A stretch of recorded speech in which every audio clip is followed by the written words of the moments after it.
तो क्या अमेरिका और ईरान के बीच हुई ताजा पीस डील वास्तव में शांति की शुरुआत है, या फिर यह सिर्फ एक अस्थायी विराम है जिसके पीछे एक और बड़े टकराव की कहानी छिपी हुई है? अब बात तो यह भी है कि समझौते में आखिर जीता कौन, अमेरिका या ईरान? क्योंकि जहां अमेरिकी प्रशासन इसे अपनी कूटनीतिक सफलता बता रहा है, कह रहा है मैं जीत गया, वहीं तेहरान में जश्न का माहौल है और ईरानी नेतृत्व से अपनी जीत के तौर पर पेश कर रहा है। तो सच्चाई क्या है आखिर? आज सारी दुनिया में हम समझेंगे कि अमेरिका ईरान समझौते की पूरी कहानी क्या है, ईरान खुद को विजेता क्यों मान रहा है, और सबसे जरूरी वो कौन सी 3 बड़ी वजहें हैं इस पूरे समझौते को जो कभी भी पटरी से उतार सकती है। जी हां, यानी कि टेम्परेरी ये पूरी की पूरी डील सामने नजर आए और आगे चलकर फिर से दोनों के बीच में भिड़ंत हो जाए। सबसे पहले इस कहानी के उस हिस्से पर आते हैं जो इस समय तेहरान यानी ईरान की राजधानी से आ रहा है।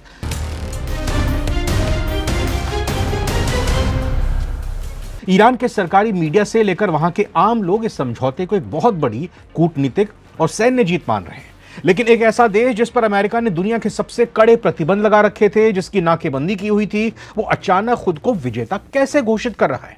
इसकी सबसे पहली और बड़ी वजह यह है कि ईरान ने अमेरिका के सामने घुटने नहीं टेके, तन कर खड़ा रहा, एकदम सीना तान कर, 56 इंच का सीना। जब यह युद्ध शुरू हुआ था तब वॉशिंगटन का रुख बेहद आक्रामक था। अमेरिका चाहता था कि ईरान बिना किसी शर्त के अपना पूरा परमाणु कार्यक्रम नष्ट कर दे और अपने यूरेनियम को देश से बाहर भेज दे, अमेरिका को सौंप दे या किसी और देश को सौंप दे, चीन और रूस के अलावा। लेकिन ईरान अपनी संप्रभुता पर अड़ा रहा। इस समझौते के तहत ईरान को अपनी जमीन पर ही अपने यूरेनियम को डाइल्यूट यानी कम समृद्ध करने की अनुमति मिली है, जो तेहरान के लिए एक बहुत बड़ा सम्मान का मुद्दा था। ईरान का मानना है कि उसने अपनी प्रतिरोध की नीति यानी पॉलिसी ऑफ रेजिस्टेंस के दम पर एक सुपर पावर को बातचीत की मेज पर आने और उसकी शर्तों को ज्यादा या कहें कि आंशिक रूप से मानने के लिए मजबूर कर दिया।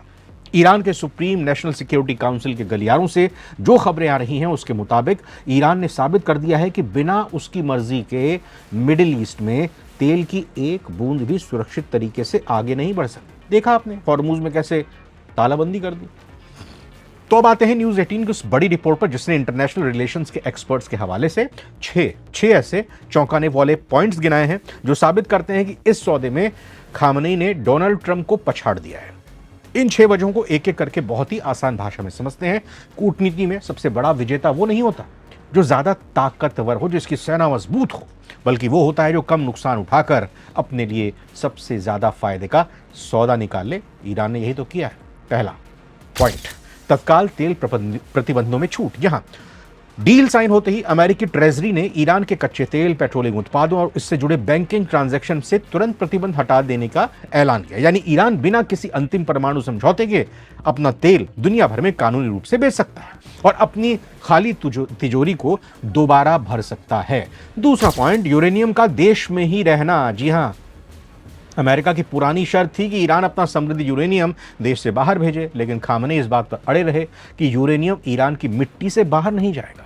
इस डील में अमेरिका मान गया कि ईरान IAEA की निगरानी में अपनी ही जमीन पर इसे डाउन ब्लेंड करेगा, मतलब इसको और थोड़ा सा नीचे लेवल पर लेकर आएगा। तीसरा पॉइंट हुआ, $25 अरब की फ्री संपत्ति की रिहाई होगी। इस समझौते के तहत अमेरिका ईरान के केंद्रीय बैंक की $25 अरब की वो रकम जारी करने पर सहमत हो गया है जो दुनिया भर के बैंकों में फ्रीज पड़ी थी अमेरिका के इशारे पर। यह कैश मिलते ही, ये पैसा मिलते ही ईरान की लड़खड़ाती अर्थव्यवस्था जो युद्ध में नुकसान हुआ उसको एक बड़ी ऑक्सीजन, एक बड़ी राहत मिल जाएगी। चौथा पॉइंट ये कि अमेरिका नौसैनिक नाकेबंदी का खात्मा हो जाएगा। पिछले 4 महीनों से ईरान के बाद अमेरिकी नौसेना ने ईरानी बंदरगाहों की जो घेरेबंदी की हुई थी, कुछ सामान आने नहीं दे रहे थे ईरान में, ना ही कुछ बाहर आने दे रहे थे, उसे अब अगले 30 दिनों के भीतर पूरी तरह हटाने का आदेश डोनाल्ड ट्रंप को देना पड़ा है। साथ ही अमेरिकी सेना ईरान के नजदीक वाले बेस से भी अब पीछे हटेंगी। 5वीं जीत का जो लक्षण है वो ये बताता है ईरान को लेकर कि लेबनान और हिजबुल्लाह मोर्चे को मान्यता मिल गई है। जी हां, इस समझौते में साफ लिखा है कि सैन्य गतिविधियां सिर्फ ईरान में नहीं बल्कि लेबनान के मोर्चे पर भी रुकेंगी। मतलब अमेरिका ने परोक्ष रूप से डायरेक्टली हिजबुल्लाह और क्षेत्रीय ताकतों पर ईरान के नियंत्रण, उसके प्रभाव को स्वीकार कर लिया है। इजराइल को भी कह दिया भैया यहां से दूर रहिए। भले ही इजराइल ने कुछ भी इसको लेकर कहा हो और कहा हो कि हम इस डील को मंजूर नहीं करेंगे, पसंद नहीं करते हैं, लेकिन अमेरिका ने इन शर्तों में इस पॉइंट को जरूर इंक्लूड किया जो कि ईरान के लिए एक अपर हैंड है, एक जीत वाली स्थिति है। अच्छा, छठा पॉइंट क्या हुआ? $300 अरब का पुनर्निर्माण फंड भी दिया जाएगा ईरान को। ये बड़ी बात है। भले ही अमेरिका इस फंड में सीधे पैसे नहीं दे रहा, लेकिन इस समझौते में ईरान के आर्थिक विकास के लिए $300 अरब के इंटरनेशनल फंड का प्रावधान शामिल किया गया है। यह दिखाता है कि दुनिया अब ईरान के पुनर्निर्माण को स्वीकार कर रही है।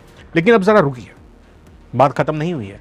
अंतर्राष्ट्रीय राजनीति में जो दिखता है वो हमेशा पूरा सच नहीं होता, आधा सच होता है। भले ईरान अपनी जीत का ढोल पीट रहा हो, नगाड़े बजा रहा हो, एक्सपर्ट्स खामनेई को विजेता बता रहे हो, लेकिन बीबीसी हिंदी की रिपोर्ट एक बहुत बड़ी चेतावनी दे रही है। यह समझौता अभी सिर्फ एक प्रारंभिक खाका, ये एमओयू है। अगले 60 दिनों के भीतर, 2 महीनों के अंदर दोनों देशों को एक अंतिम और एक परमानेंट एग्रीमेंट पर पहुंचना है। यह भी टेम्परेरी है, उससे पहले गड़बड़ी हो सकती है। लेकिन इन 3 बड़े बारूदी कारणों को बताता हूं आपको, जो समझौते को कभी भी पटरी से उतार सकते हैं। पहला पॉइंट यह है कि प्रतिबंधों से राहत और परमाणु विनाश का टाइमिंग का जो पेच है, जो दोनों का घालमेल है, वो एक बड़ी मुश्किल क्रिएट करता है। क्या है वो? अमेरिका ने साफ कहा है कि जो भी बड़ी राहतें हैं वो परफॉर्मेंस बेस्ड हैं ईरान के लिए। यानी कि ईरान जब परमाणु कार्यक्रम पूरी तरह बंद करेगा तभी स्थायी राहत मिलेगी। वहीं ईरान ये चाहता है कि प्रतिबंध तुरंत हटने का लिखित आदेश मिले।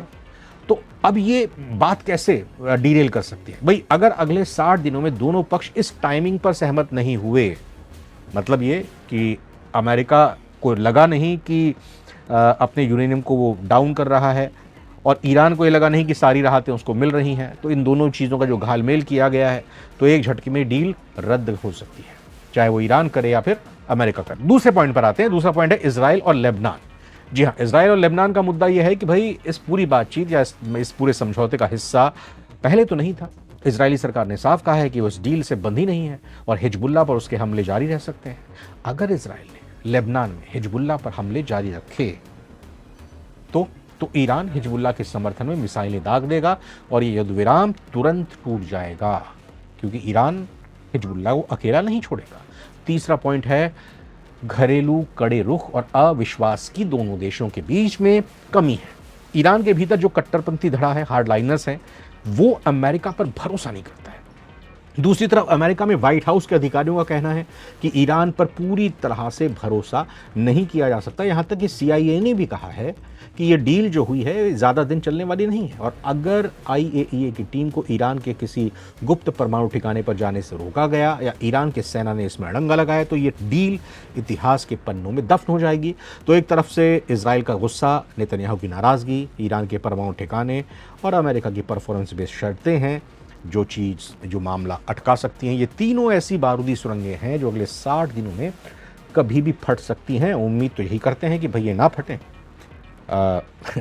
आखिरकार जो टेम्परेरी चीज़ है वो परमानेंट हो जाए, क्योंकि युद्ध का कोई लक्ष्य नहीं होता, कोई उससे हासिल नहीं किया जा सकता। आपने देख लिया कि इतने सालों से प्रतिबंध झेल रहे हैं, दोनों देश आपस में लड़ रहे हैं। पिछले साल भी युद्ध हुआ, इस बार भी 100 दिनों से ज़्यादा का युद्ध हुआ। मिला क्या? किसी को मिला? कुछ बहुत कुछ मिला। गरीबी मिली, मुफलिसी मिली, तेल की कमी मिली, गैस की किल्लत मिली, हाहाकार मिला, शेयर बाजार ऊपर नीचे जाता रहा, सोने चांदी के दाम ऊपर नीचे होते रहे, कच्चे तेल की स्थिति हमने देखी, एक अनिश्चितता की स्थिति, महंगाई बढ़ गई, नौकरियां चली गई। वैसे आपको क्या लगता है, क्या डोनाल्ड ट्रंप और आयतुल्लाह या यूं कहें कि मुजतबा खामनेई के बीच हुई ये डील टिक पाएगी?